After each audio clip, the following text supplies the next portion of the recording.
Lipstick Under My Burqa Part 3. Now, this is about a girl. She's a very young girl. She is Rehana. Her parents are very simple, they are tailors. And she is also seen stitching burqas and all. But the parents are very broad-minded in the sense they send their daughter to a English medium school because of which she picks up English songs and she can speak English. And because in India English factor is not very common, so people who can speak English and who can enjoy English songs and understand English lyrics and stuff like that, they think of themselves to be very superior and more modern and more advanced than anyone else than the Hindi speaking contemporaries. So Rehana suffers from exactly this. Her parents thinking that the daughter will make it big because she is highly educated. Maybe she will take the tailoring job to the next level. She is nothing like that. She is quite ashamed of the fact that she is stitching burqas, and she in fact becomes what they call she steals from malls.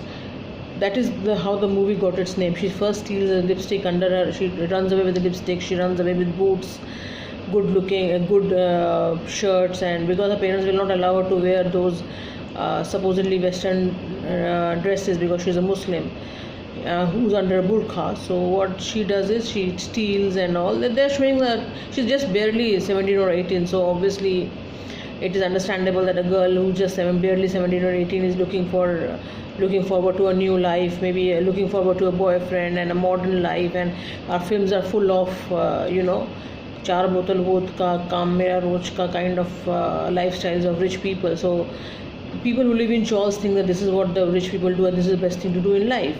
So Rehana falls exactly in this kind of a trap. She goes to college, she takes off her burqa, she wears tight jeans, and she's invited to a night party. She actually goes to the night party she's stealing a dress from a mall, and she goes there.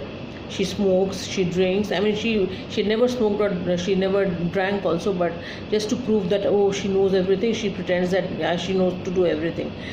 Basically, it's a very sad thing to see a poor girl who wants to be modern and advanced, but she falls in the wrong kind of a company. And then because she joins a college and falls in a wrong kind of company, the company which believes in late night parties and smoking weed and drinking, and then getting caught by the police and beaten by the police also. So you can understand that she fell in a very wrong kind of a company. And then her father finds it out and he's very upset. Both her parents are upset that लड़की को इतना पढ़ाया उन लोगों ने और लड़की क्या करती है जाके वो ठगी बन जा रही है लड़की.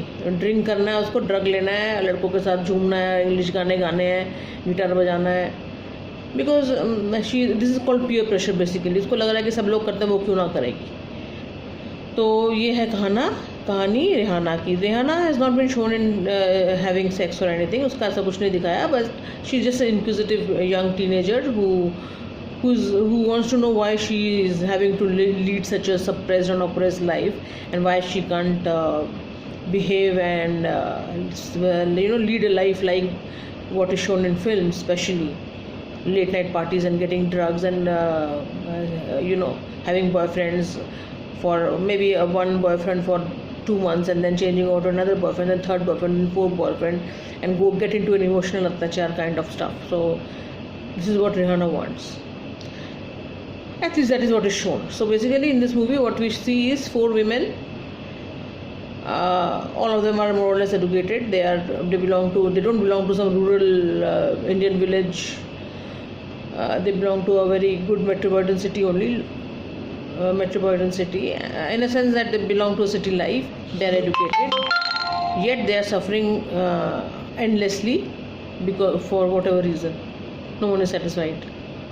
No amount of education, no amount of technology, no amount of nothing can bring about peace.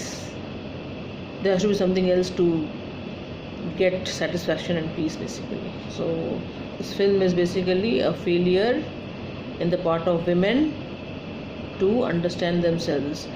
Not just in the part of women, but even in the part of men. This movie shows that both men and women are just utter failures in understanding life. and also the environment that is presented to human beings is very contradictory, very stupid, very sick, and very derogatory. I don't understand why women are still having to pose naked in front of artists and painters. We know enough of body anatomy. I don't understand why, and with camera and so much multimedia on, why are women made to sit like nude in front of people? I don't understand that only. Anyway, my understanding is very different. So this is what lipstick under the burkha is all about. Thank you for listening.